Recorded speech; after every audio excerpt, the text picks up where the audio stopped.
Welcome back. If you haven't already, please help yourself to the snacks. Big thanks to the Washington County Conservation Districts for tonight's refreshments. Yay! Thank you. So if you haven't gotten anything yet, please do. They'll be there throughout the evening. Just to recap, we talked about last time, introduction to bees. Tonight's all about the hive components and equipment, fun stuff. And acquiring your bees and how to get them installed. So it'll be fun. We got a lot to cover, obviously. So we're going to keep chugging along as fast as we can, and hopefully we'll have time for Q&A. But if not, the people with the yellow lanyards are supposed to be hanging around some of the tables as well.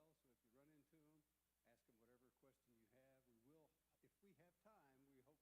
We will, if we have time, we hope to do it at the end of the session as well. But if not, grab one of those people because they can help you out. We'll take a quick break. Feedback from last time was people wanted copies of the slides. So again, we didn't, it's a free class, so we don't want to go to the expense of printing all those. But you're welcome to grab a copy on our website. If you go to Northwest Arkansas Beekeepers Association, under resources, you'll see this beginning beekeeping, and then last week's deck and this week's deck you'll find located out there. And we'll get the third deck out there ASAP. So if you want to keep copies of the slides, please do. The other thing I'll plug is we've not done t-shirts before. The club as a club. So if you're interested in acquiring a t-shirt, we're having Be Unlimited local did some artwork for us, and it says NWA Beekeepers. The association makes no money. These sell at cost. So again, they're just if you want to fly the colors, please do. There's a couple. They run small. There's a couple of t-shirt options, long sleeve, short sleeve, and sweatshirt as well. So if you want to take a picture of that, and what is next? Housekeeping wise. Door prizes. So, Larry, can you call, well, give me 4 numbers.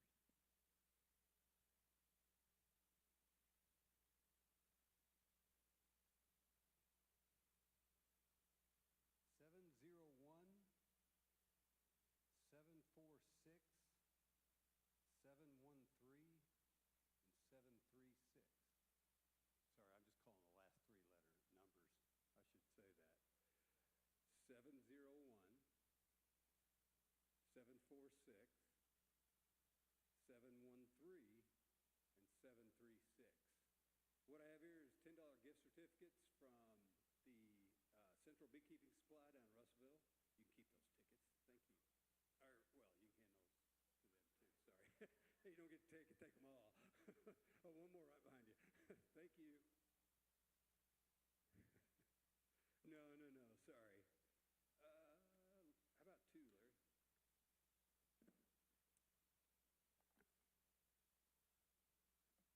$741 and 623. Hey, we got some fancy new smokers here for you. We got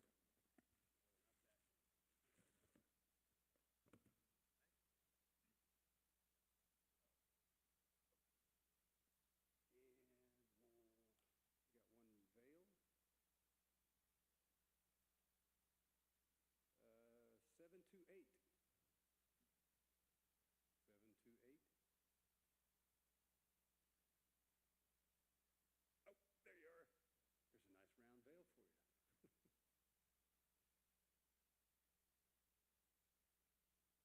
And one more. 723.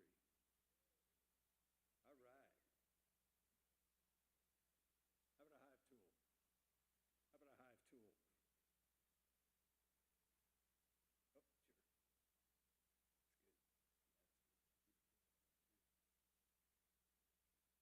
Thank you, Larry.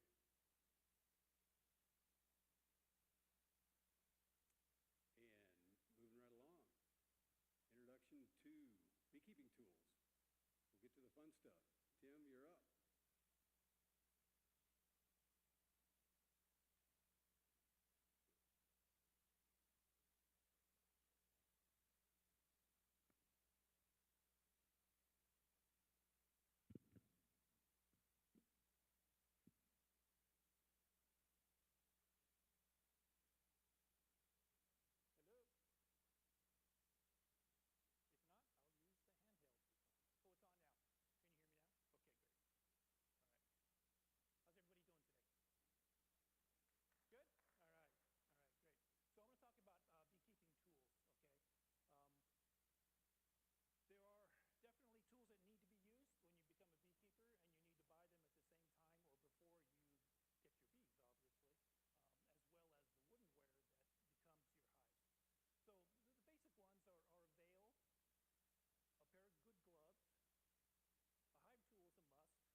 The thing about a smoker is as a new beekeeper, it's actually a skill you have to acquire separate from becoming a beekeeper, right? So keeping a smoker lit is not necessarily easy, or it's not trivial, is what I should say. It is easy once you've learned it, but it's important that you do learn how to learn it and use it.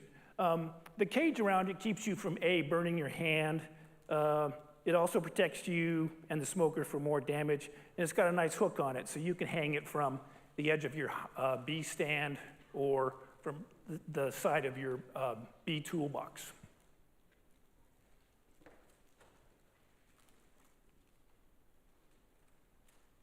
So the idea of the smoker is it's a big bellows, right? So it pushes air into the bottom of the chamber, which makes it easier for the fire to stay on, or at least for the consumable or the burning material to continue to burn, so to speak, but it's not actually on fire, right?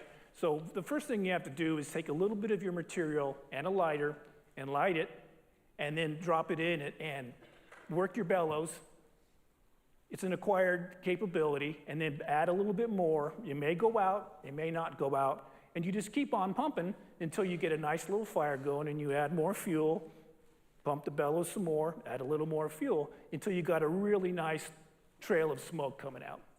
Then you want to close your lid and suit up, put your protective equipment on, and you're ready to go. Now, it's very possible that your smoker's going to go out, and you're going to have to stop and relight it, and don't be deterred. You'll eventually get to the point where you can keep your smoker lit, at least to get through, 2, 3 hives. If you've got a big bee yard, you might have to load more fuel and relight your smoker several times.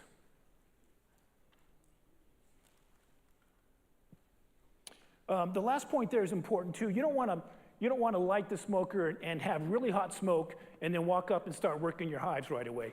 Bees don't really like to be heated up by the smoke. What you really want is a cool smoke. So you want the smoker to be running, but if you leave it be for a minute or two, it'll cool down a little bit, but it will continue to smoke, and then is when you want to start to use it. There's a whole great variety of hive tools that you can use. It's not bad to have more than one. They will get gunked up with propolis, and you occasionally have to really clean them off as well as you can. But as I said, it's used to open the hive and pry and lift frames and pretty much separate every different component inside your box because it will be glued together with propolis. Another thing a hive tool is used for is to remove burr comb. So we talked about the honeycomb that the bees build last week on the foundations of each of the frames, and that's where you want them to draw honeycomb. But they also tend to make comb in places where you don't want them to make comb.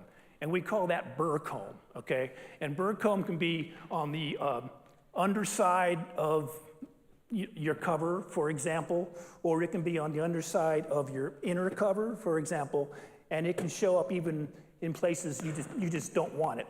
And generally, you want to scrape that off when you have the time and the freedom to do that so that your bees don't continue to draw on that comb and basically waste energy where they should be drawing comb elsewhere.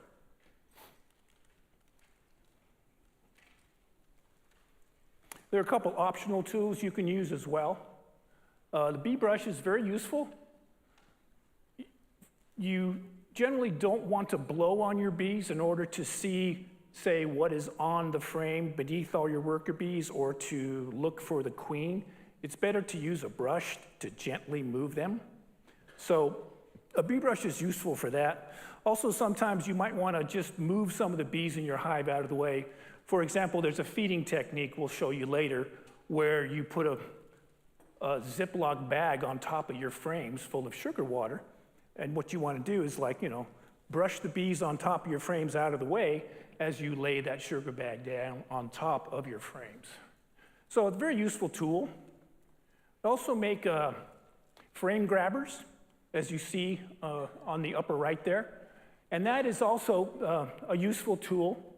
You have to kind of center it on the frame. If you try and lift it from one side, you may do a little bit of this, and the frames, as they come out of the box, will actually bump the sides of the box. You generally try to want to avoid that if you can, so you're not squishing bees as you're lifting the frame out. And these tools generally help to do that. There's several different versions of that tool, but it just is a two-prong grabber, and you lift it up. Now, your hand can get really sore if you're working bees for a lot of bees and picking up a lot of frames, because you're basically squeezing that thing and holding that frame together as you lift it up. If it's full of honey, it weighs a little bit. It's not a non-trivial amount. And then on the bottom there, we see a frame perch. So while you're inspecting your bees, you're going to want to pull one frame out and basically leave it out so you have enough room to negotiate the others and pull them out and go from frame to frame until you've discovered or seen what you're looking for. So you'll need to be able to keep one frame out of the box, and that's what this frame perch on the side is for. This particular one mounts on the side of the box, so after you've removed the covers, you put the perch on the side, and you're able to deposit that frame there. There's also other ways and other places you can put it.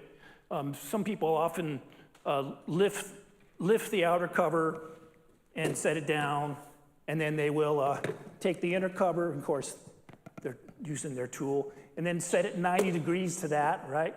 And then, if worse comes to worse, you could, in theory, lift that frame and even store it right here if you had to.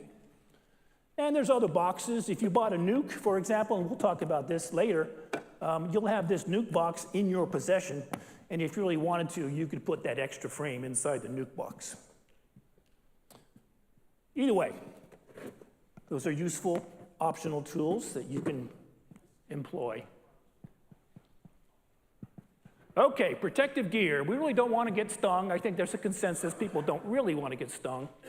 I know in some parts and some people, there's a lot of talk about being stung intentionally for arthritis and such. And there's been some research and talk about that as well. But let's assume that as a beginning beekeeper, you don't want to be stung, okay? So the minimum is veil, and as I mentioned before, the jacket is a little bit better. And then you also have the option of a full suit, as you see on the far bottom right there. That could be overkill.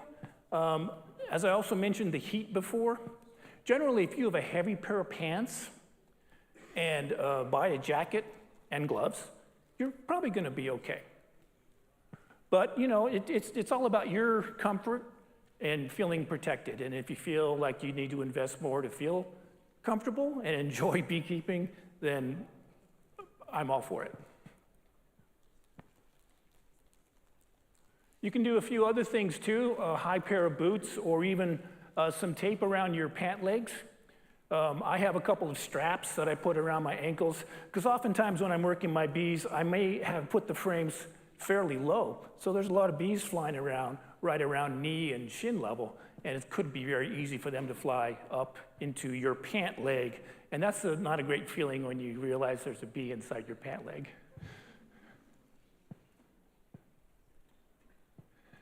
Oh. Let's back it up one more. Okay, there's also a great range of gloves. Now, most of the beginner bee kits will come with some protective gear that you can buy, and recommend buying a pair of gloves that at least covers your protective jacket or whatever long sleeve shirt or sweater you might have on, so that your wrists also don't have bees going up. So the one on the top there is the most common. They're usually leather, and typically they're all you need for protecting yourself. If you get the right size glove, it's not too hard to work the bees and to handle your tools and otherwise do everything you need. Although some beekeepers use a nitrile glove or a different type of glove that's thinner, that allows them to feel their fingers and sensory proprioception a little better, and they prefer to do that, and that's fine. So again, it's more about personal preference. And finally, like any set of tools, it's good to have a toolbox, okay? So you want to have some kind of a box that you keep all your tools in, You keep your smoker nearby, or you keep your smoker hanging from the edge of the toolbox. You might have all of your smoker fuel in your box as well. And then keep that with whatever other spare beekeeping equipment you might have, whether it's in your garage or in a shed, and keep it all together so that when you go out to your bee yard, you've got everything you need with you.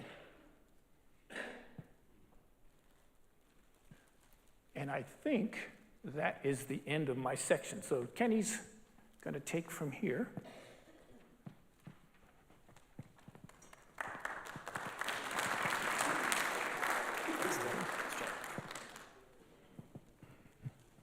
Okay, I think mine should come on now. Can everyone hear me okay?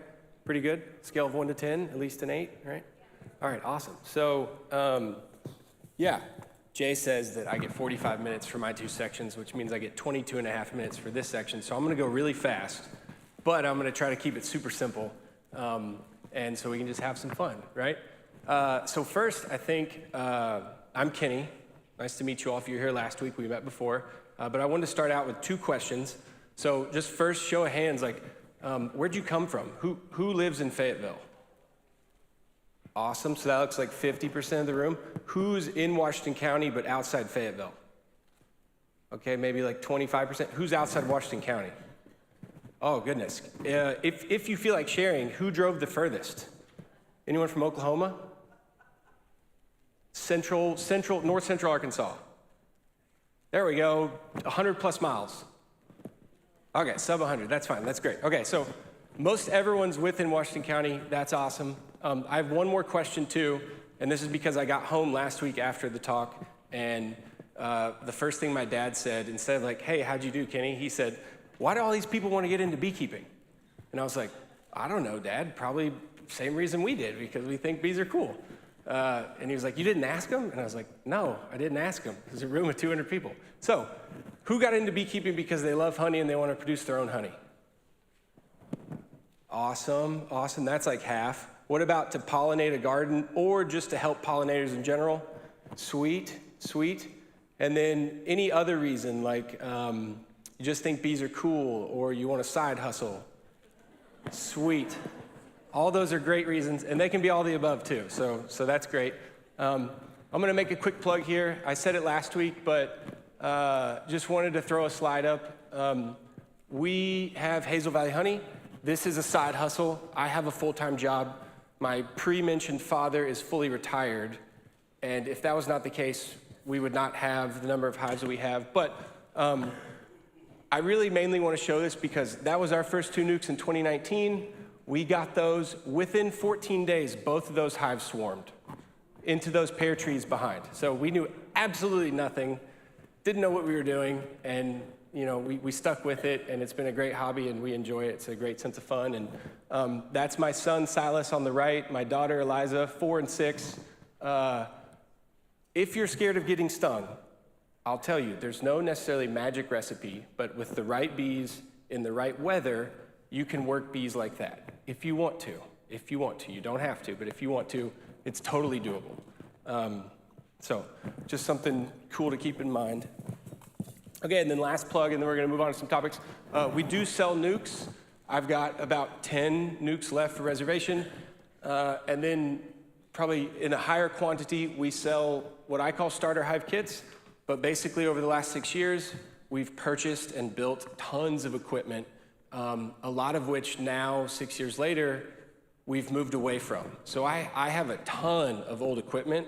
If you are not into buying brand new and you just want to get started at a low cost, contact me, because we just have a ton of old used equipment, disease-free, as far as I know. I don't look at it through a microscope, but good used equipment. You know, if that interests you, let me know. Okay, so now on to the good stuff. So we're going to talk about types of hives, and we're going to kick it off with Lorenzo Langstroth. I guess first, who's purchased their equipment? It's okay if you haven't. Okay, so it looks like most of us haven't bought equipment yet. That's totally fine. Lorenzo Langstroth is, you know, the father of the modern hive in a way. This is a Langstroth hive. So it's standard dimensions. It's about 20 inches deep, about 16¼ inches wide. That's really useful because it means most of us beekeepers can work the bees very much like a bookcase. You can pull out frames without killing them. Most importantly, you can take honey away from them that's surplus and go harvest that and give them that frame back. As opposed to if the bee lives in a tree, well, if you want the honey, you've got to destroy their home, right? So that's the benefit. The other thing he discovered was something that we call bee space. Tim mentioned this briefly last week, but it's basically the width of a bee, which is roughly 3/8 of an inch. I think it's more like somewhere between 5/16 and 7/16. But this hive is full of areas that are basically only those dimensions, and that's just bee highways, so they can go everywhere. If you have a space larger than 7/16 of an inch, they're gonna build comb in it, beeswax, they're gonna use it to store honey or or the queen to lay her eggs. If you have a space smaller than, I'm gonna say 5/16 or 1/4 of an inch, they're gonna propolize that gap. So just be mindful of that. Know that the bees will use everything that is outside the parameters of their bee space. There's many other hives too. Horizontal hives are totally fine. We can talk a little bit about those in a little bit. The concepts are all the same. You don't have to go Langstroth. But it is the most common you'll run into. It's dominant in the beekeeping industry, both backyard and commercial. So we're gonna focus on it. Some quick terms, right? So of the Langstroth hive, let me set this clicker down. Right, so you've got what Tim was showing, a top cover, and it can have metal on it or not. This metal is just really nice, very weather resistant, right? An inner cover looks like this. It serves a few different functions. It helps with moisture prevention in the winter, and then in the summer, you can actually use it for a second entrance. It's very nifty to have if you have a telescoping lid. So this is a telescoping lid because it covers the whole top of the box. There's other lids that just sit on top of the box. Those are called migratory covers. Those have their pros and cons too. But if you have a telescoping lid, you're gonna want an inner cover. That's, I would say, close to a non-negotiable. Then you get into the top box. This depth right here makes it what we call a medium-sized box. That term sounds arbitrary, but it is actually not arbitrary. It means that the box is 6 5/8 inches tall. All right, so medium. If you hear medium in the beekeeping world, they're not talking about shirt size or anything. They're talking about the specific height of a box, right?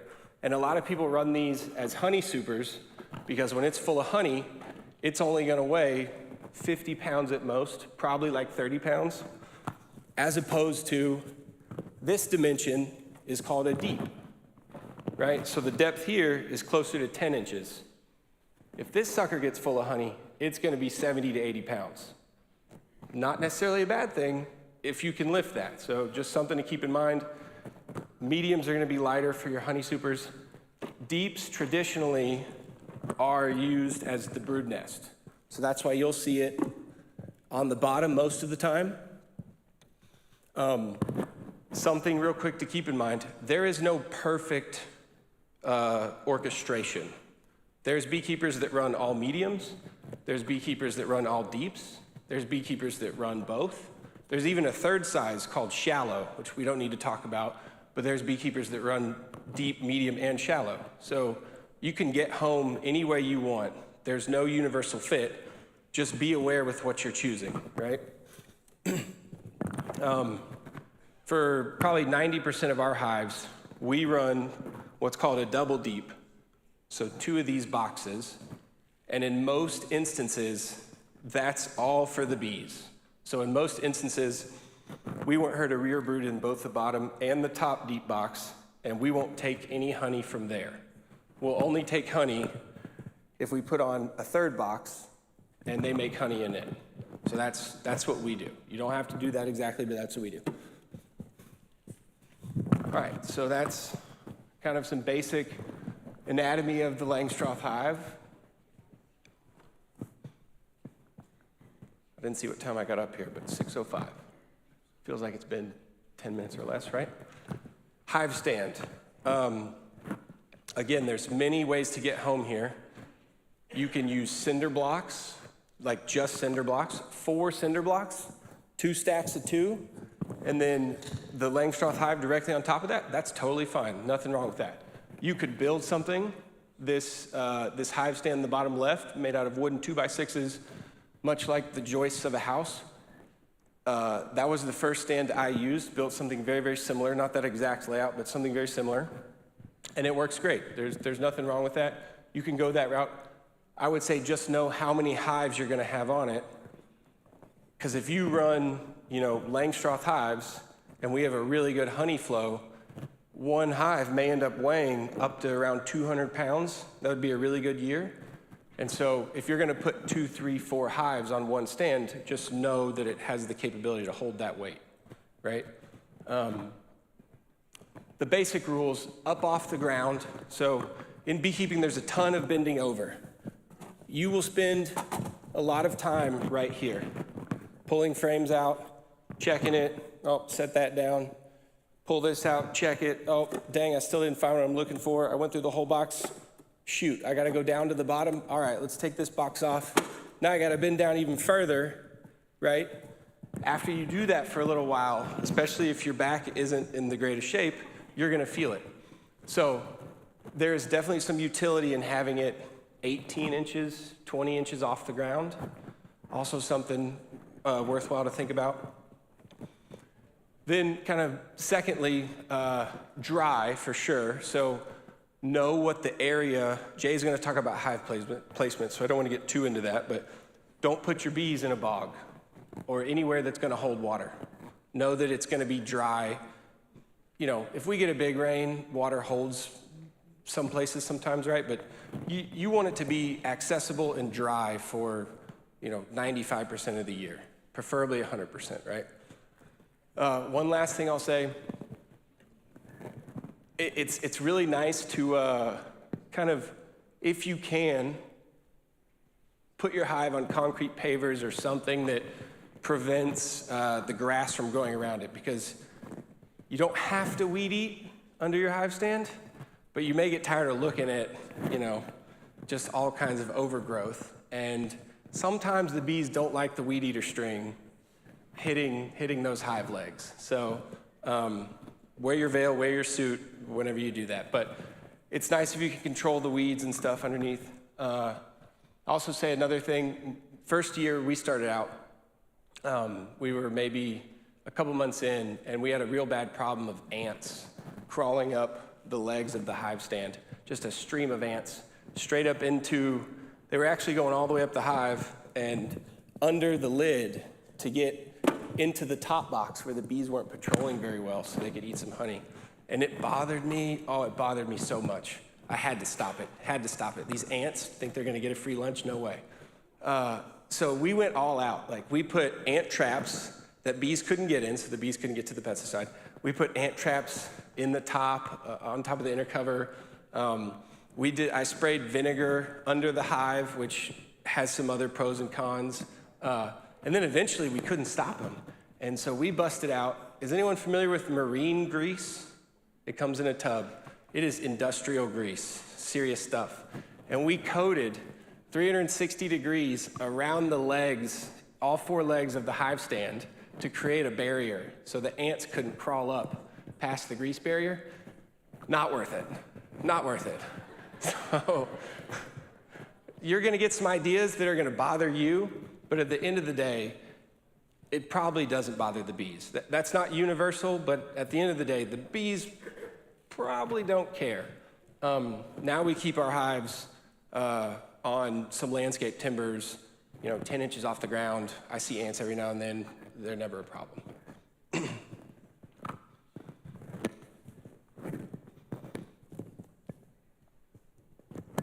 There's a little delay. Here we go. Okay, bottom boards.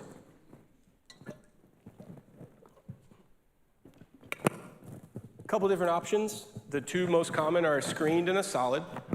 Again, you can get home either way is fine. I will say that we have a strong preference for solid bottom boards, and we've arrived there through just primary experience over the 6 years we've been doing it. And then also, if you go look at some entomologists who have studied the honeybee, when they choose a home in the wild, they generally choose a home that has one entrance, one opening. They don't normally choose a home that has multiple openings. And there's definitely talks that you can have about ventilation, and multiple openings help get excess moisture out of the hive, and excess moisture is really bad. Yes and no. Like I said, we've arrived at a solid bottom board because in the wild, bees usually choose a hive with one single opening. Now, we ran screen bottom boards for a couple years, and I'm not gonna lie, that pull-out board there with the grid, once you start learning about mites, one of the cool things you can do if you have a screen bottom board with a pull-out grid up there is you can do a sugar roll. So you just sprinkle powdered sugar over your bees, and what they do is they love that, and they start cleaning each other, and in that process of cleaning each other, they're knocking off varroa mites off their sisters. And all the varroa mites can fall down through the frames and then through that screen, and they fall onto that board. And beforehand, you might have put a little sticky substance on that board so the varroa mite gets stuck, and now the varroa mite's dead. And then a week later, you can come pull that board out, look at your grid, and count, and get an idea for what was my mite concentration. That's probably the most functional pro I've heard and experienced for a screen bottom board. So I know beekeepers that do run screen bottom boards in Northwest Arkansas, get hives through the winter. You can do it. We prefer solid. Cool. Moving forward, queen excluder.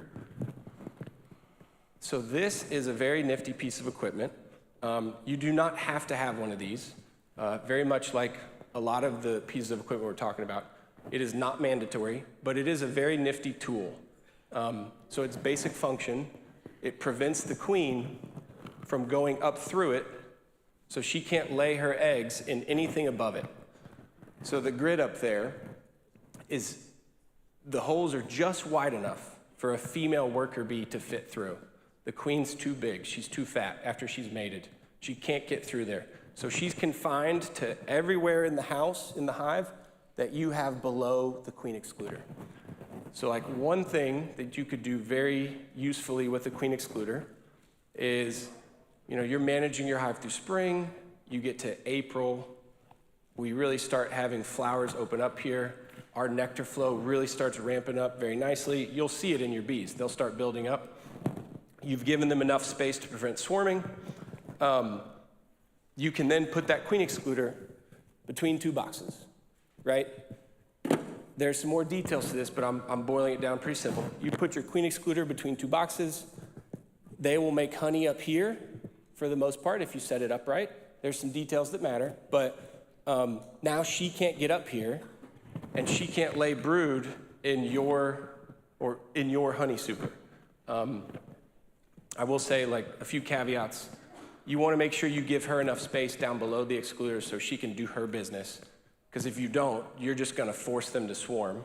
So there's some details there, but when you use a queen excluder, know what your objective is.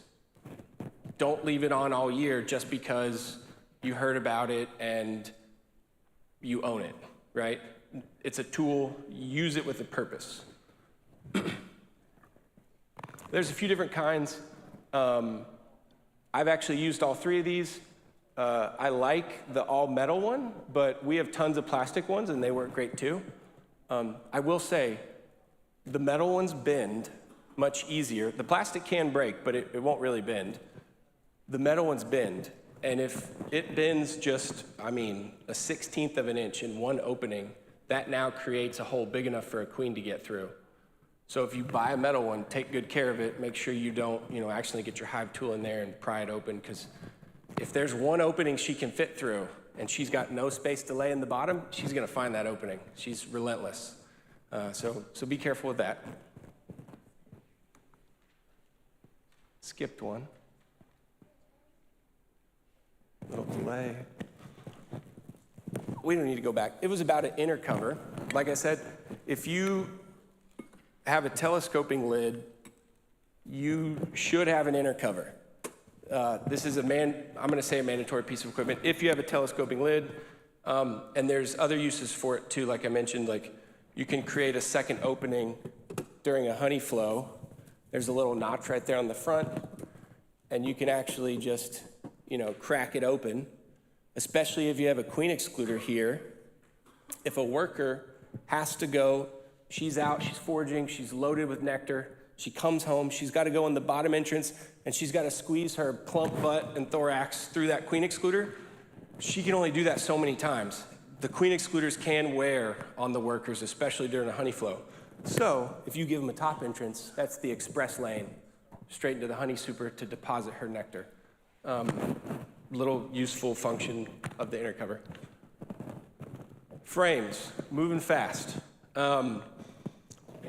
Many different types of frames. Wood, plastic are the two most common types. There are foundation and foundationless. So what you're looking at, the black and the white on both the top and the bottom are sheets of foundation. To me, the most important thing there is when you put foundation in your hive, make sure that it's evenly coated in wax. So even a step back, if you're buying foundation frames, whether they're wood or plastic, buy the extra heavy wax option. A lot of the suppliers will say like single wax coated, double wax coated, triple wax coated, or extra heavy wax coated. Hit the up arrow. Get the heaviest wax coating you can get. It's gonna cost a little bit extra money, but we found it's very worth it. And why is it worth it? The bees will draw it so much better, so much faster if you have a good, even, thick coat of wax on there. You could make it too thick, and you could make it uneven, but generally speaking, an even, thick coat of wax sets your bees up the best for drawing out that foundation into comb. We actually use both the plastic, so there's like a drawn plastic, and the wood. Here's like a drawn wood. Some of these have honey in.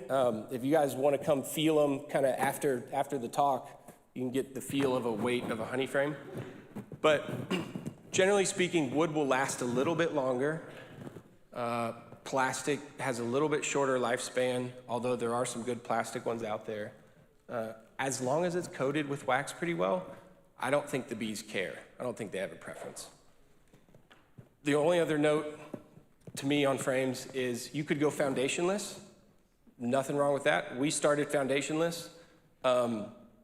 Two different ways to do that. You could have just a wooden frame, so forget the sheet of foundation, and you could put a little wax, like 1-inch strip. You can buy wax sheets of foundation, and you cut them 1 inch thick and the width of a frame, and you can either melt those into the top of the frame or fasten them in some way. There's a few different techniques there, but that way you're giving them a starter strip to start going down. But what they're gonna do is you're gonna have pure honeycomb. So if you wanna harvest pure honeycomb, that's the route you wanna go. You could just take a wooden frame, just imagine like no foundation in it. And these actually they just pop right out like that. So that's a wooden frame. You could take this and just put it in the hive. But a high probability of the time, making a lot of noise with that, aren't I? The bees are just gonna go whatever direction they wanna go. They're not gonna go perfectly straight down and nice and pretty, like a sheet of paper. They're gonna go this way. And so you might have 10 frames like this, and they're gonna draw honeycomb like that. Good luck getting that out of the hive, right? So that's the main use of foundation, whether it's a plastic sheet or if you buy the wax sheets of foundation and cut you a little starter strip and put it in there. Either of those are acceptable. I wouldn't recommend just putting the empty frame in.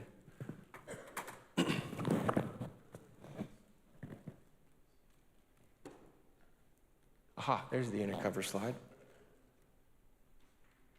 It's funny, you sit out there in the crowd and you wonder, dang, does this guy know how to work a clicker? But sometimes it doesn't cooperate. Okay, kind of just wrapping up a little bit. Key theme, there's so many options, and there's no necessarily right one way. Just kind of do your own research. If you can get a mentor that you trust, that's amazing.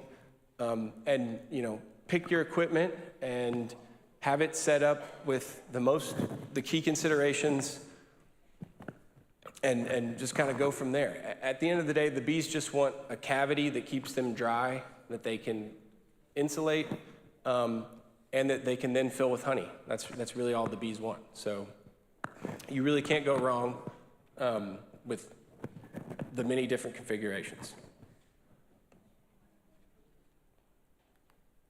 Okay, that's types of hives.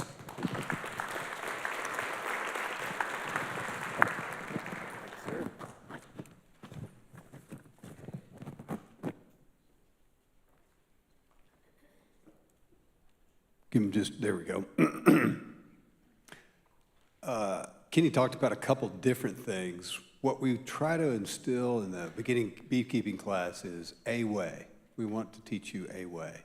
There's a lot of ways to keep bees. He mentioned foundationless. I happen to be a big fan.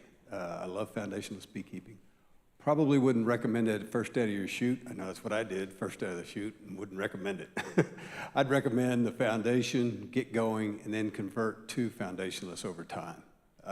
But these are all things you learn more about during our monthly meetings. You know, they're all educational in nature, and we do get off on a lot of different approaches to beekeeping. So again, we want to teach a way. Hive placement. Okay, you're gonna, where do I need to put my hives? So this is kind of the classic picture you'll see when it comes to hive placement. You know, windbreak, dappled sunlight, good drainage. We talked about that. Water source, you know, somewhere nearby. If you don't provide a water source, they're gonna find one on their own, and hopefully not your neighbor's pool, but it happens. Dappled sunlight, what does that mean? Good question. It's a balance between what's best for the bees and what's best for the beekeeper, in my opinion. Most of mine, I wanna say right now, it's probably morning sun and afternoon shade is what I get. The more sun, full sun, people tell you, well, you got less hive beetles. Well, maybe, maybe not. But the best way to combat a hive beetle problem is having a healthy hive. So again, I don't like working in the sun, especially in July and August in Arkansas, so I keep mine where I can get a little shade. But there's not a wrong answer there either. You know, here's a couple of examples. You know, backyard beekeeper, you know, right here off the back, that's about the distance. I have hives at my house that are about that distance. We sit out here and have happy hour or whatever on the back porch, and my kids play wiffle ball or did, now my grandkids, playing wiffle ball out here in the yard. We don't have a problem. They're not gonna bother anybody. Here's one in the side, you know, back in the side yard. The good thing about having these fences, or even in here, the bees, when they exit, they're going up to a flight height. So, like in my house, I had the bees up against the fence. They're typically going to the other side of my house. So they're flying up and over my house. So they're not coming anywhere near my porch. I mean, we're sitting right on the porch and they're just zoom, zoom, zoom all over. So not a problem at all. But you do want to stay away, obviously. There's going to be exciting times of the year. They're going to be, you know, you know, you'll have a new batch of brood hatching. And it'll look like a cloud of bees hanging all around here. And you don't want that next to your door, and you don't want to have to walk through that when you're trying to get in and out of your house as well. So it's more of a be smart kind of situation. I know a lot of people avoid pastures with livestock. Cows will absolutely rub them. They will rub them over, and you'll have bees everywhere. And they will not, no one's going to be happy when that happens. And I always say, you know, good fences make good neighbors. Your neighbors may or may not know you got bees. It's none of their business. But I've kept bees for a long time in my back ever since I've lived in the house I live in now, at least 15 years. And I happened to a neighbor down the end of my cul-de-sac, drives by my house like 500 times a day. You can see all three of my hives against my back fence. And she goes, oh, I didn't know you kept bees. I'm like, yeah, they've been back there all this time. But The other thing to think about, as Kenny kind of alluded to, I will be honest, this is about my setup along my back fence. My wife does all the mowing at my house, and I have to do the weed eating, but she has a nice zero turn. She doesn't wear a suit or anything. She drives right through that about, 4 inches from the mouth of those hives, once a week.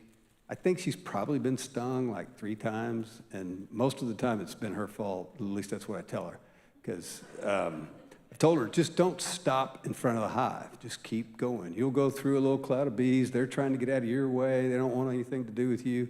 Now, if you sit there and you're running the motor, they're gonna, now they've got something to protect, and they're gonna start getting aggressive.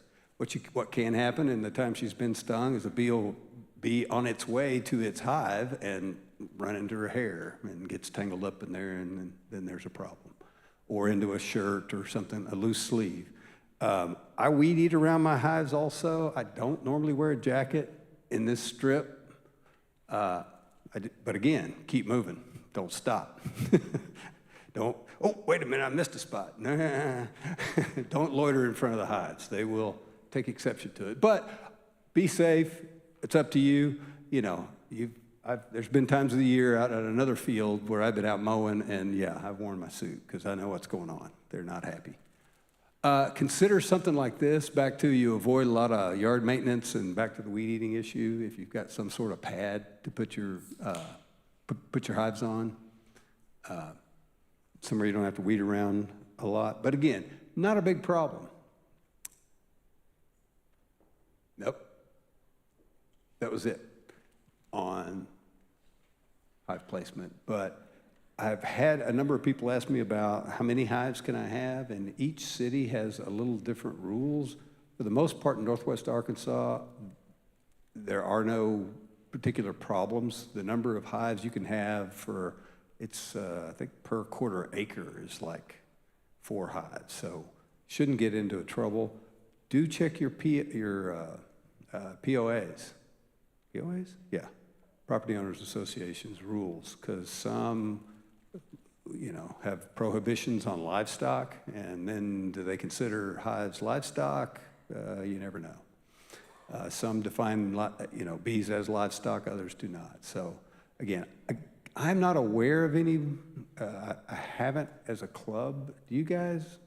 Kenny, is anyone from our club's perspective? I haven't seen that being an issue in Northwest Arkansas. But again, you always want to check. And what we're going to do next, before we get into getting your first bees, is take a very quick 10-minute break. Be sure, and there's catalogs and magazines here on the table. Please take those with you. We don't want to lug them home.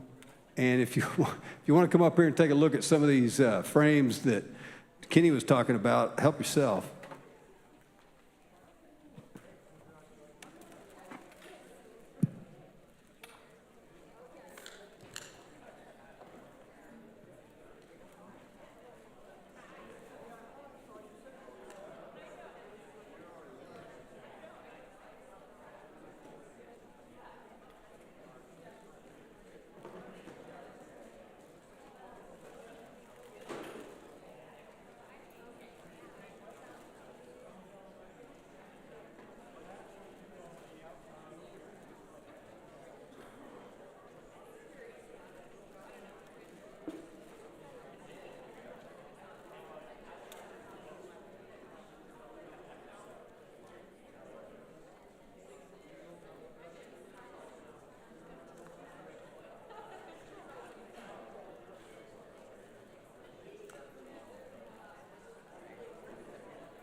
All right, we're gonna keep moving, and I think Tim's gonna talk to us about getting your first bees. Or no, Kenny.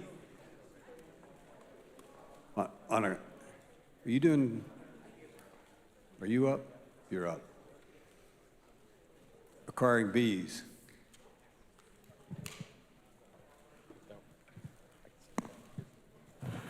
Is the mic on? Nice. Love. Okay, 22 and a half minutes again. It's 6:44, depending on what phone or watch you have. Okay, so we're gonna talk about acquiring or getting bees.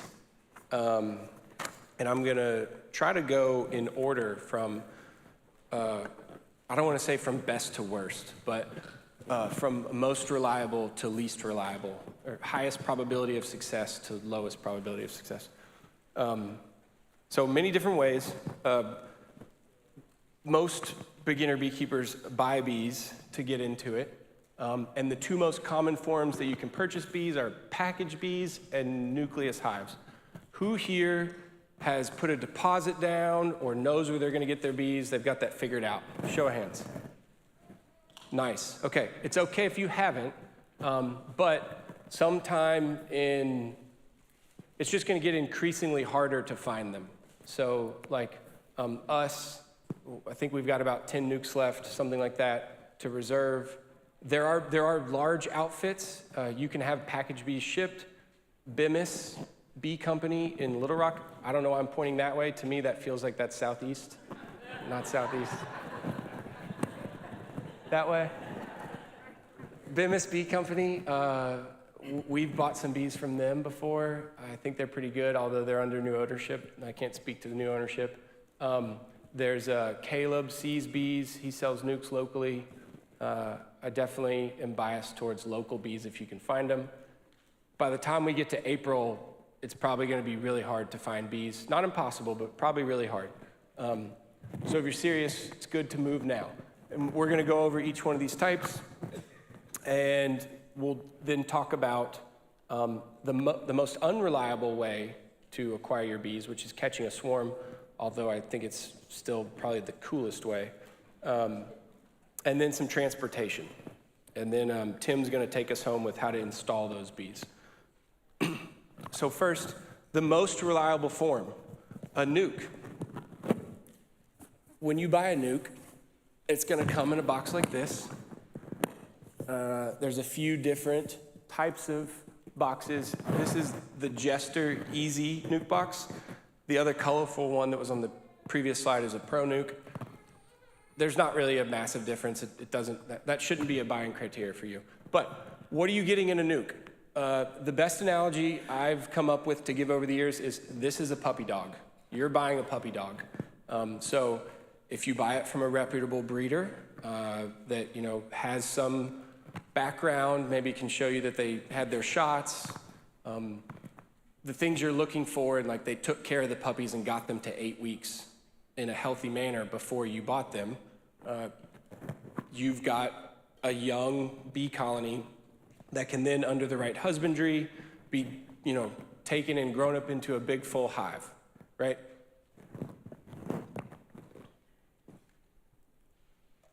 It's gonna come with 5 deep frames, as you can see there, a mated proven laying queen, 1 frame of brood, maybe some pollen on it, and it may have an empty frame. I think this next, sorry, I thought there were 2 nuke slides. Just want to make sure there wasn't. What you want when you buy a nuke. A lot of people like to ask the question about breed of bees and some other details. I think what's most important is you want to know that the queen is mated well and her pattern has been proven. So what do I mean by that? When she lays an egg, it takes 21 days for it to turn into an adult emerging worker bee. So that's 3 weeks, right? You do not want to buy that nuke prior to that, at least that 21 days having elapsed. You want to know that the capped brood in the nuke that you're buying is from your queen. And preferably, a lot of the bees that have emerged out are from your queen. So that means you should ask your nuke producer, like, where'd they get their queens, and roughly what date did their queens get mated? Then you can do the math. If you're buying the nuke, 21,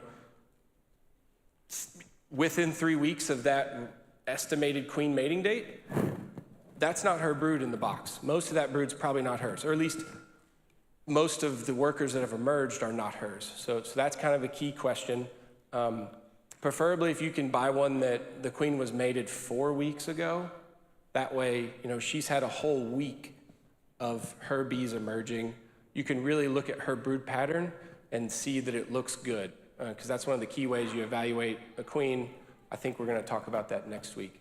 But key question on a nuke. So 2 to 3 frames of brood, 1 frame of food, maybe an empty frame to come with it. That's a nuke. It's the most reliable way to start out as a beginner. Like I said, it's a puppy dog. Okay, next up we have a package. A little bit different, and 1 tier down on reliability is a package of bees. And what it is roughly 3 pounds of bees. That's somewhere in the neighborhood of 10,000 bees in this nice box. There's 2 different types of boxes. That's the most common one, a wooden wire box. This plastic one I think is a little bit more modern. It's also more expensive, so most commercial package producers sell that style. It's totally fine. Doesn't really matter. But it's gonna come, your 10,000 bees, with a can of syrup sitting in there, and it's actually fixed in there. It won't come out that easy when you buy your package. And a mated queen, usually always in a cage, and that cage is usually stapled to a strap that's suspended on the inside so that the bees in here can take care of her during transport. Does anyone have a deposit down or a plan to buy packages? No packages, okay. Oh, fabulous, okay. So installing these is kind of a whole nother talk. There's a few different techniques, but it's different because you don't have frames, right? So if you're buying packages, certainly find someone who has installed one is a good way to learn, or have them there with you, preferably. If not, certainly find a good video, because there's some real good tips and tricks to installing these. It's not as intuitive as installing a nuke. And the other downfall, you're not getting the frames, so you have no brood. So the nuke, at the very least, has a whole 3-week, probably 4 or 5 week head start on the package. It's a whole month, which can mean a lot, especially when you're talking about April, May, June.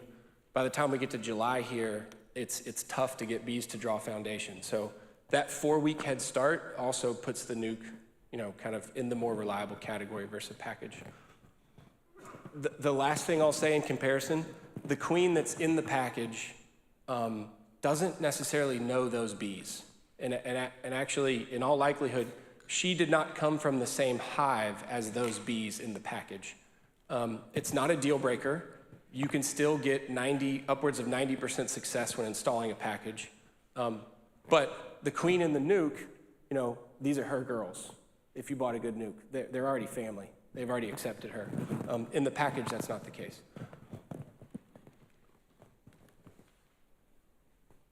There was a whole nother package slide. Fabulous. Okay, and then lastly, like I said, I think it's the coolest, but the most unreliable method, time check. Okay, so I've got a good solid 10 minutes here. Catching a swarm. There's a lot that can be said, and there's no way I'm gonna tell you everything about catching a swarm in this short period of time. So I'm just gonna point you in the right direction on a few things. There's 2 gentlemen that I really, really like a lot. You may or may not have heard of them, but the first, Dr. Leo Shurashkin, he lives in Missouri somewhere, I forget where, but he keeps bees in the Ozarks. He's a natural beekeeper. He does things very differently than a lot of people in the commercial industry. Some good, I don't like the word bad, but some different. You can take it or leave it, but he's a fascinating guy to go learn from. He catches lots of swarms, and he's actually got plans on his site on how to build your own swarm trap. That's what this box over here on the right is. That's a swarm trap built to his specifications. It's not hard to build. We built that one out of OSB, which is a questionable choice. But as long as it's not falling apart, the bees don't really care, to be honest. So he's great. The next guy is a professor at Cornell, Dr. Tom Seeley. He's way more technical and can be hard to listen to and read sometimes, but just fascinating. If you want to study the biology and the underpinnings of bee swarms, Dr. Tom Seeley is the man. He's written several books. My favorite, the only one I've actually read fully, is called Honeybee Democracy. It's incredible. He's got multiple lectures on YouTube basically summarizing his book, so you could start there before you go to the book if you want. But just to give you kind of a little taste, he picked up the work of a German beekeeper and researcher from the World War II era, who Dr. Lindauer, who was the first one to prove that when bees swarm, they gather temporarily in a location, and then scout bees depart out into the great beyond and start looking for a place to call a new home, right? Those scout bees come back, and they do a dance. And this dance is a form of debate or conversation. They're trying to convince their fellow sisters that they have found a worthy place to call home. Dr. Lindauer was the first one to show that in like 1950. Tom Seeley picked up his research and took it further and kind of gave us a little bit more defined criteria. So like, what do they like? They like to be, up in a tree 15 feet. I'll say in the very bottom right, I've caught lots of swarms, below 6 feet. So unless you feel really competent with a ladder in a tree, you don't have to put your swarm trap way up there. You can keep it down here. An emergency bill is way more expensive than getting free bees. So Tom Seeley kind of showed that. He showed what size cavity the bees like. So by volume, roughly that large. They want something bigger than 10 gallons. And then he showed how the scout bees actually go out from the cluster, and when they find a home, in the bottom left here, what you're seeing is he mapped a single worker bee in a prospective home site. She visited it 25 times in a day, and every visit, she walked in a different pattern. And so he showed how they literally measure the cavity. And then she goes back to the cluster, and she does this waggle dance. And he did all this on an island 6 miles off the coast of Maine, where there are no trees above like 15 feet tall, and it's a very isolated place. And he and his students actually tagged 4,000 bees in a swarm and tracked all 4,000 bees. And over the course of 3 days, every scout that would come back with a location, they would track. And as the days went on, the potential locations whittled down from it started at like 10, and by day 3 there was 2 potential home sites. And then at the end of the day 3, site number 1 won out, and the bees moved there. Anyways, he talks about it in much greater detail than that. It's fascinating. If you want to catch swarms, really good thing to know. Still unreliable, but still really cool. We hang a swarm trap outside of pretty much every one of our yards. So like throughout the year, we'll have anywhere from 4 to 6 bee yards. And we usually always try to have a swarm trap like close by, just insurance policy. So something to keep in mind there. Because that swarms, and I think I'm going to give some time back here and pass it over to, one more, some swarm traps. A lot to take on here. The key takeaway here is those round swarm traps can be a lot more difficult to handle. So I recommend this rectangular one.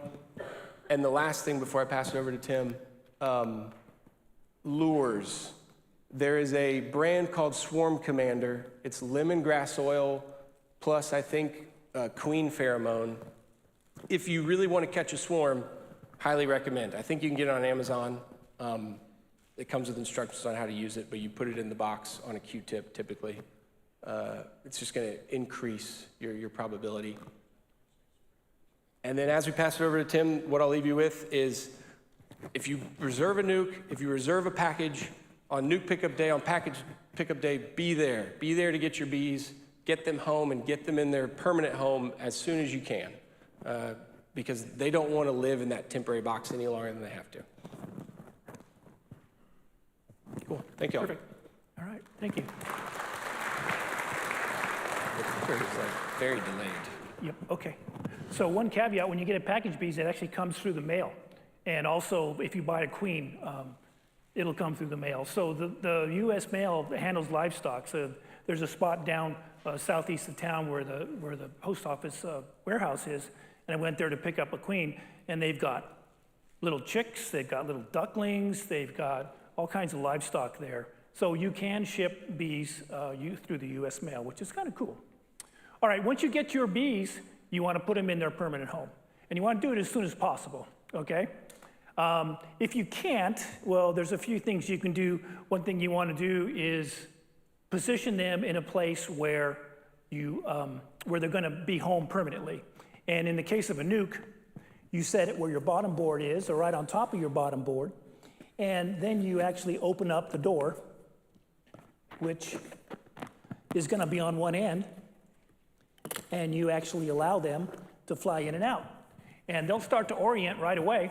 And since you have the nuke in the permanent home location, they're orienting to their permanent home. With package bees, you can store them 1-2 days maximum. If you absolutely have to, store them in a cool place, give them some water or some sugar water through your little spray, and that'll keep them alive. But you want to move them as quickly as possible. Place your hive exactly where you want it to be, because once you have your hive installed and the bees start foraging and orienting, you don't want to move that hive.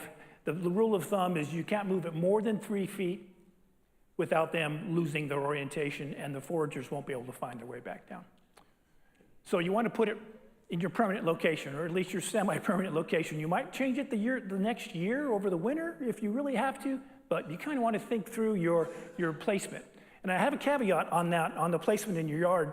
Generally, you want the front of the hive to face southeast, southeast or southeast, ideally, to get the morning sun coming in. And if you're going to put it on your property, as Jay said, they're going to fly up, and then out. So you kind of want to put it ideally on the west or northwest side of your property. So if you have a spot that's on the west or northwest side of your property, and your bees can face south to southeast, that would be ideal. To install a nuke, not too complicated. Put on your clothes, light your smoker, and in the box that is, in your case, if you're new beekeepers, virgin, beautiful, clean, no propolis, no wax. It's the prettiest that box will ever be, okay? You're going to want to remove 5 or 6 of those frames from the middle, okay? And just set them aside. And then you're going to move one frame at a time into the box very carefully, just into those open spaces. Go nice and slow. They'll be covered with bees, right? You're just going to step out and put it right down next to them. And you want to keep the same orientation. So you're going to have 5 frames here, 1, 2, 3, 4, 5. And you want to keep them, don't turn them 180 degrees, 1, 2, 3, 4, 5.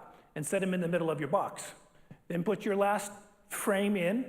You now have some spare frames, because when you bought your bee box, you got 10 frames, and when you bought your nuke, you had 5 frames, so now you have 15 frames, so you got some spare frames to work with. And then you close it up, okay? There's gonna be some bees in the bottom of the nuke box. Before you close it up, you wanna turn it over and give it a gentle shake. But then you wanna just put the nuke box right next to the box. So if there are some bees inside the box, they will eventually exit the nuke box and go into their permanent home. Because that's where your queen is, and that's their new home. And the bees will know where their queen is, and they will go and follow her. And then you want to feed them, and you want to feed your bees aggressively when you first get them. So you want to make a combination of 1 and 1 sugar water, and you want to put a feeder onto your hive. And there's a lot of different options for feeders, and then close it up, okay? I think we talked about feeders at one of my last slides. Doing the packaged bee is a little more complicated, and I must confess I've never actually done one, so I'm flying blind here. Again, you put on your protective clothing, you don't need a smoker. You pry off the top cover of the package and remove the can, and then slide the cover back on, so you have the can out. And at that point, you also want to get the queen cage out, okay? So you pull the queen cage from inside, and again, replace the cover on the package. And the queen cage is an interesting little combination of wires and wood and plugs.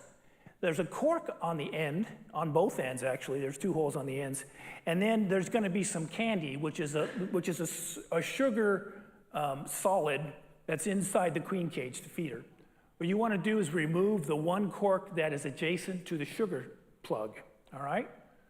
And the next thing you do, oops, oh, I went the wrong way, went too far. It can be difficult to get that cork out. You might use a pocket knife, or you can drill a wood screw into it and just pop it out. Place the queen between 2 frames horizontally, or with the candy up. So you're actually gonna come into your box, and you're gonna insert that queen cage, so it's basically hanging from the top of the frames, and leave it there, okay? Finally, you're gonna remove 3 frames from the hive, spritz them with syrup so you get a little bit of space. You could actually remove more than 3 if you feel like it. And then you just basically turn the package over and dump those bees in, okay? And you don't have to shake too wildly, but you do have to like that, right? So it's more of a not a because they're not going to go anywhere if you do that, okay? So the next thing you want to do is, oh, did I go too far? Yes, I did. Every time you shook the bees. Every time I shook, the frame went, yeah, that's great. See, good, nice effect. All right, so then you want to install a feeder, replace the frames, install the feeder, and then close up the hive, and leave the box in front of the hive, so once again, any bees that are inside that package will go into the hive to be with their queen. Now you want to feed your hive, so you want to make sugar water. There's a saying that a pint is a pound the world around, so if you have a 10-pound package of sugar, you get 10 pints of water, and that's the right ratio for a 1-to-1. So you can weigh it, or you can do by volume, or you can just say a pint is a pound the world around, and remember that, so you'll always be able to make your sugar water.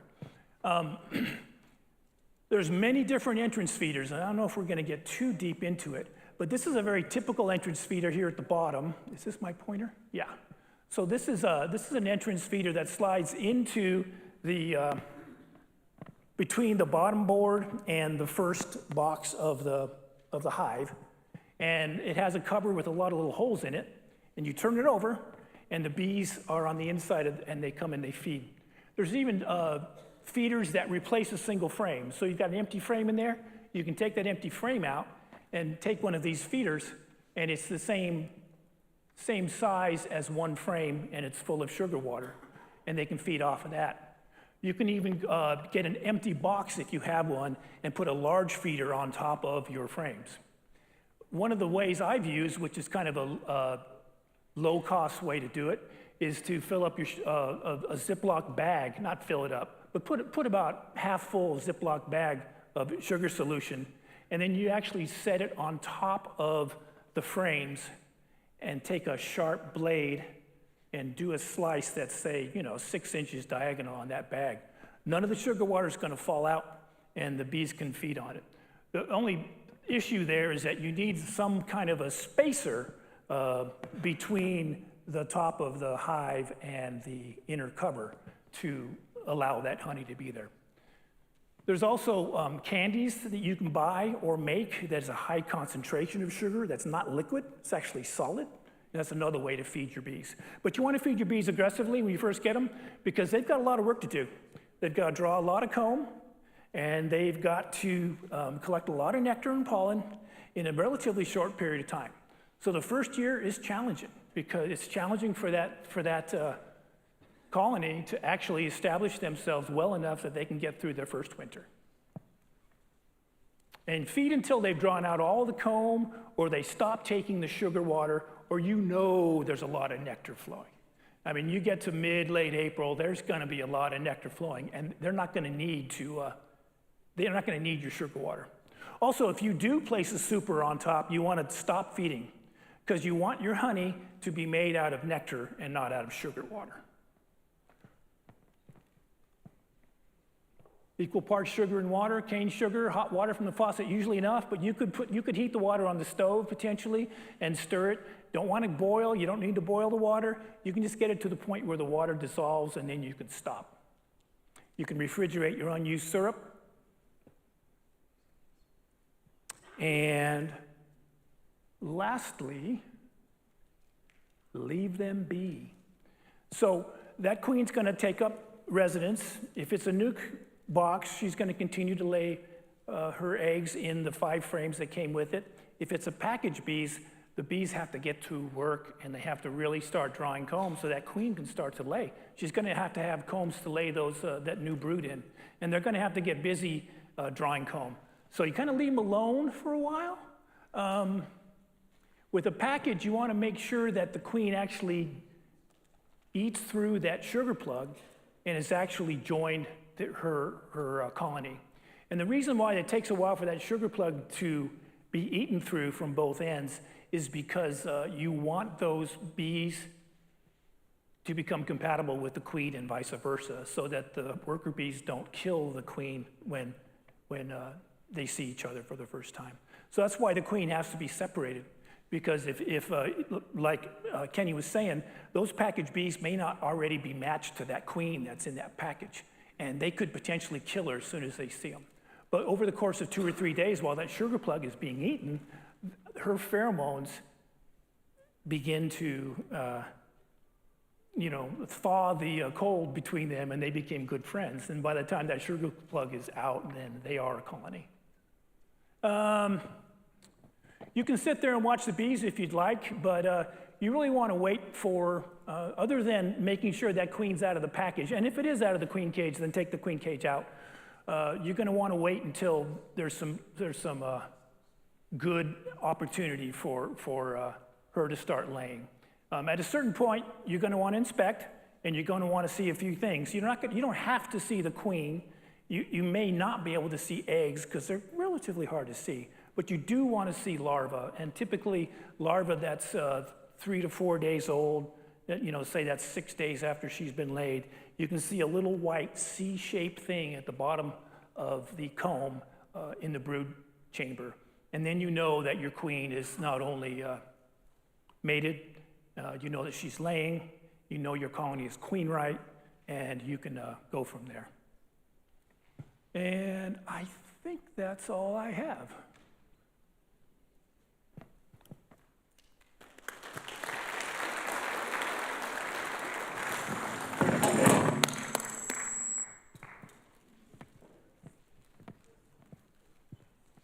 Thank you, Kenny.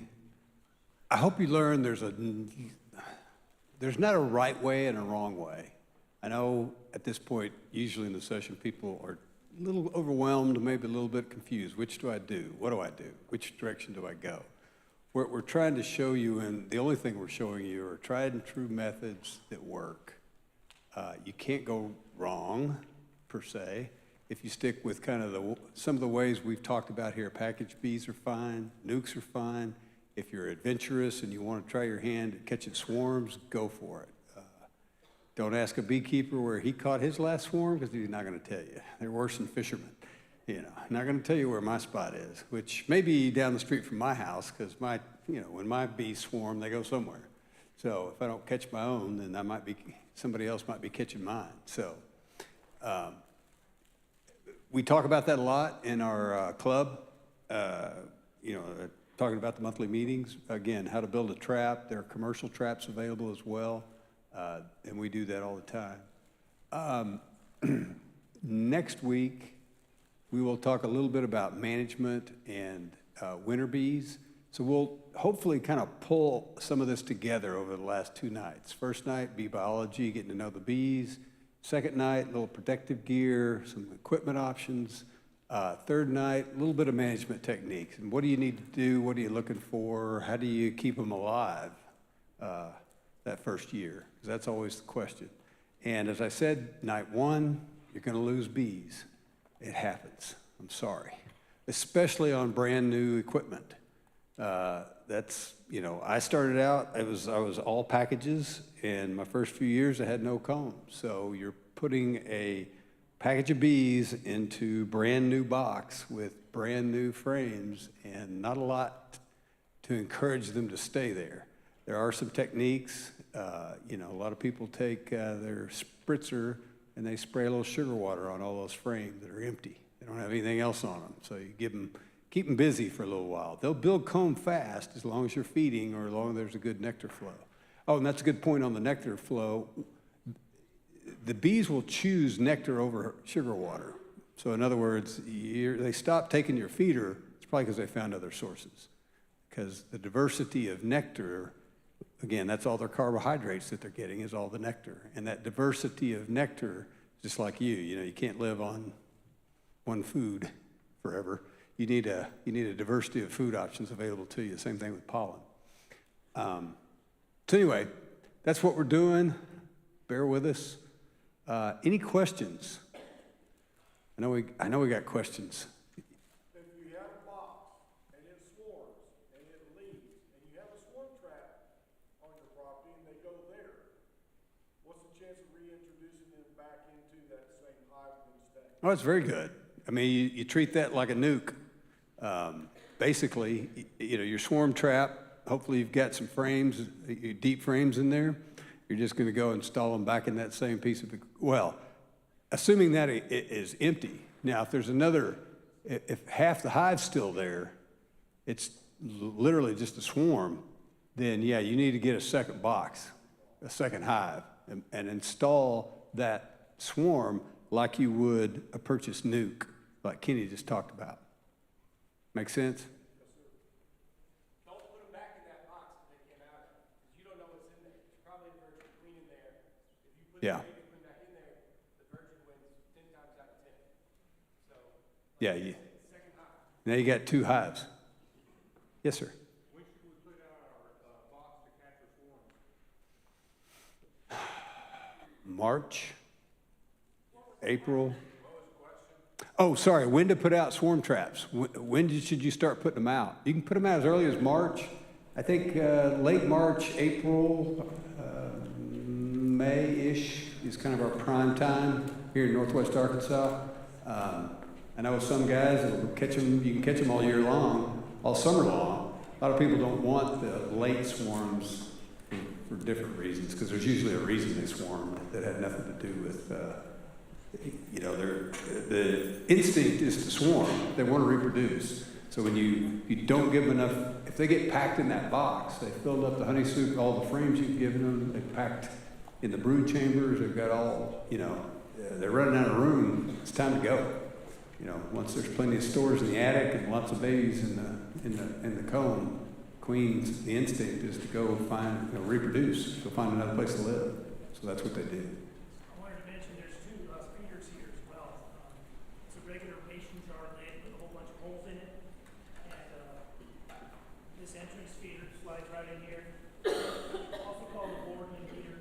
Boardman feeder. Boardman feeder. So it's screwed in here. And then here's the other one I mentioned. This replaces one frame. Fill it up with sugar water. You drop it in a box, and we have lots of sugar. My advice on these Boardman feeders, I use them. I like them because I can look out my window and I can see which ones are empty. When you put those inside your beehive, the frame feeders, you can't tell. You gotta go back up in the hive and look, and you gotta pour. But if you're going to use these things, put a stick or a piece of wood, at least a thumb's distance. What you're trying to do is reduce the hive a little bit, entrance a little bit, especially if you Well, and I discourage it. I discourage with a new hive, you're doing sugar water, people see things like Hive Alive to add to your syrup or Honey Be Healthy. They put these, some of them are probiotics, there's nutrients, they smell great, the bees love them, but you'll also attract the rest of the bees in the county, and they'll come rob that, your brand new hive, they'll come rob it out trying to get to it. So you want to reduce the entrance when you've got one of these external feeders. Just put a stick, just anything to block about half the entrance when you've got those kind of feeders in. Usually not as big a problem with the in-hive feeders, but again, I suggest not using those additives your first year. Wait till you know what's going on and what's in your area, because if it's cold, they're not going to take it. So that's one of the advantages of the internal. They're keeping the whole hive warm, so they're keeping the syrup warm so they can take it in cooler weather. But as long as it's above, 50s, 55, they'll take that syrup just fine. They won't take it early in the morning because it got cold overnight, but as the syrup warms up, they'll start taking it again. So, yes, ma'am. Is there a reason why you would feed them cane sugar instead of just honey, for instance? Oh, honey, yeah, absolutely. Is there a reason why you did cane sugar and not honey or something else? And the answer is no. If you got the honey, by all means, they'd love it. But Because it seems like if you don't do the natural beekeeping, it seems like people use sugar. That seems to be like the main thing. So I wasn't sure if there was a reason why. no, other than the carbohydrates, and you want it, a certain type of sugar, as opposed, you want to be sure there's no inverted sugars or any other, corn syrup's fine. A lot of commercial guys use it. We always recommend not, just because it's not as good a quality of syrup, not as good for the bees. So, molasses, things like that brown sugar. Nope. But typically, like for me, I'll feed a new nuke or package bees. But other than that, in a normal course of a year, you may not ever feed. It depends on, if you leave them little honey, at honey harvest time, you don't need to feed in the fall. If you take all of the honey, every drop you can get, then you might better check your weight. The way you do that is just go behind them, lift it up, and go. Oop, that's light. So you might need to feed at that time. But leave them a little bit of honey, you may not ever have to feed. Sure. One other important thing, and this is not my idea. A few other beekeepers have talked about it. Bob Binney's one, but what Jay said is reason number one. As a beginning beekeeper, you probably don't have honey to feed them. Number two, nectar. Most nectars are actually very close to a thin sucrose syrup. So think 0.7 parts sugar to 1 part water. Very thin. That's much thinner than honey. And what happens is when they bring nectar in and they're building up and they're drying it out and feeding it, making brewed food and storing it as honey, there are chemical processes taking place that's very beneficial to the bee. So that's why normally you would choose a thinner sucrose syrup as opposed to a thicker honey. Just one of the reasons.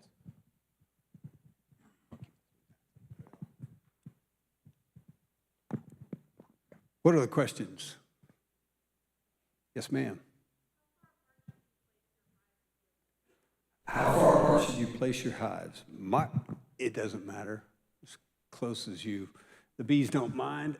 What I always tell people, I always recommend, is space them far enough apart so when you pull that lid off, you can set it down right there in between them. Otherwise, you get kind of jammed up. Because what you'll do is you'll start stacking things on top of that. So give yourself a little bit of room. Bees will, they'll figure it out. If you've got 3 in a row, they'll orient to the one in the middle. And, what people don't realize is bees drift all the time. They drift from one hive to the other and back and forth. In fact, there's a management technique where you deliberately swap the location of hives to accomplish certain things. But it happens. If you stand still in one hive while you're maintaining it, do the bees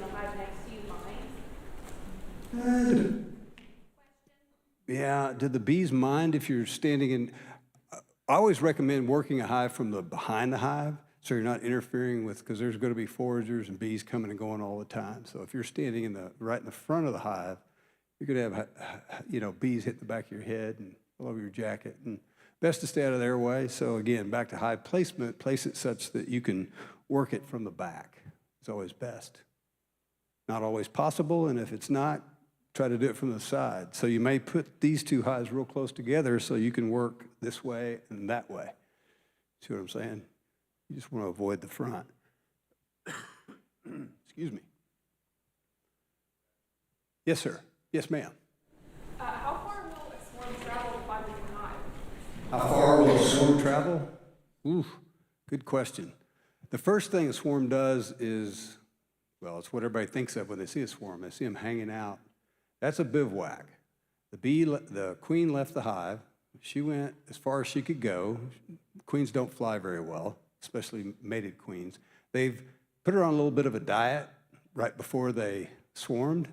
So she's a little lighter and can fly a little better than normal, but she's not going to go too far. And when I say too far, 100 yards, if, or less. Now, from that point, you'll have to read the Honeybee Democracy book to get the full, but part of that is she'll go light on a branch somewhere. The rest of the bees will be circling, which is a cool thing to see.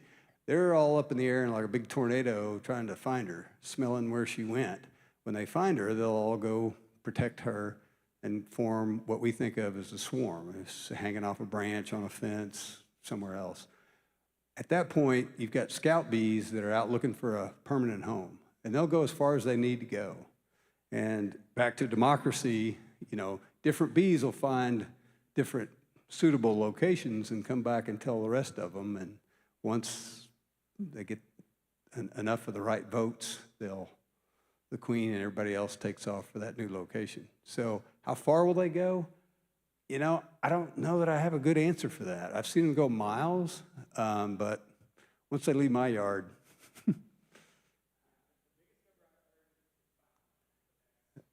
he said 5 miles,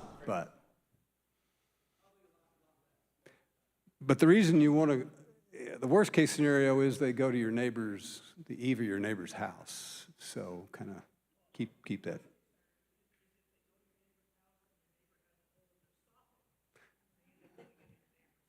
Yeah. Then you've got a cutout situation. We have some very poorly constructed apartment complexes in the Northwest. I say poorly, just open-soffitted construction in Northwest Arkansas. So a number of our local apartment complexes have ongoing bee swarms moving in. So free bees for some of us, but kind of a pain for them because cutouts are it's destructive and could be a problem. You asked about from what angle to approach when you're inspecting your hive, and from the back is the answer. But also, some people say it's good to do it on a warm day because there's a maximum number of foragers outside of the hive, so there's fewer bees in the hive. It's also good to work your frames and lift your frames and try and keep them over the box as you inspect. So in the rare case where the queen might fall off a frame, that queen's going to fall right back into the box instead of falling onto the ground. Also, it's good sometimes to have the sun kind of behind you if possible. That way when you look and inspect your frames, you can actually look down into the bottom of the honeycombs and potentially see an egg, which is a very, very small thing, and generally just get a better view of what's going on that frame. So those are a couple other things to recommend. Yeah, if you really are doing an inspection, you can keep that one. You might want to have your readers on when you go out there. If you're you get a light-colored frame with, and you're looking for eggs, I don't know how long your arms are, but having those readers on underneath your veil before you get started. It is a dilemma. It's very true. What other questions you got? No? Yes, sir. Seeing some local groups that were Russians and in counties. Good question. No, you know, Russians, Italians, the breeds, Cornelians, you can drive yourself crazy trying to figure out a specific breed.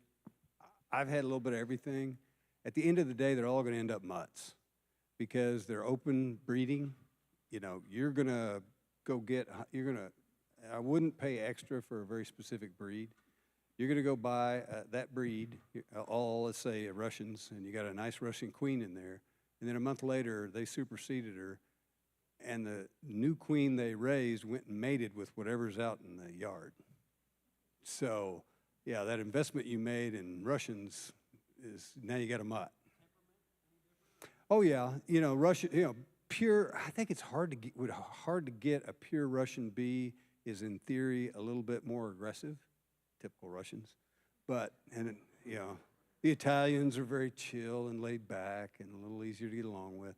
They all have different characteristics and they all have traits, but it's so difficult to, you know, especially the new producers around here, you're going to be very hard pressed to get a very specific breed. And you're going to have a hard time getting a specific breed, and don't get yourself wrapped up around the axle on that one because I haven't seen a big advantage. Now, as you get more experience and you're good at keeping bees alive, you may decide there are specific genetic traits that you want to encourage in your apiary. And that's the time to start studying the breeds and figuring out how do I introduce those genetics into because again, different genetics will, you know, they'll brood up faster. Some will brood up slower. Russians are good they'll cut off brood production midsummer. If there's no nectar coming in, it turns off like a light switch. But now Italians, they'll just keep laying brood, whether there's anything for them to feed on or not. So you might have to feed a little extra. But those are things, once you learn how to keep your bees alive, that's when it's time to start worrying about the various bee breeds. Thank you. I had to look at a teacher to help me sound that out. There are plenty of refreshments and snacks. Please help yourself on the way out. It looks like we are out of time for tonight. Thank you all for coming again, and hope to see you next week. Oh, and don't forget the catalogs. Please take and there's magazines, Bee Culture and American Bee Journal as well. If you haven't gotten the copies of those, grab them. Thank you.